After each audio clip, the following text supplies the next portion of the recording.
Hello friends, তো দেখো এখানে আমি লাল শাক বানাচ্ছি। আর ছোটো আলু দিয়ে মাছের দমটা আমরা বানাবো। এটা সিদ্ধ করে খালি খোসাটা ছাড়িয়ে নিলেই হবে, কাটাকাটি কোনো দরকার নেই।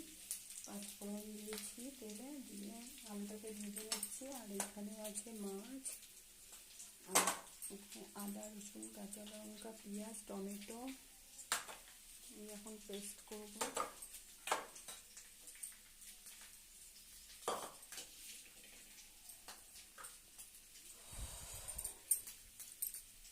তো মোটামুটি এখন অর্ধেক কাজ হয়েছে, এখনও কিছু কাজ বাকি আছে।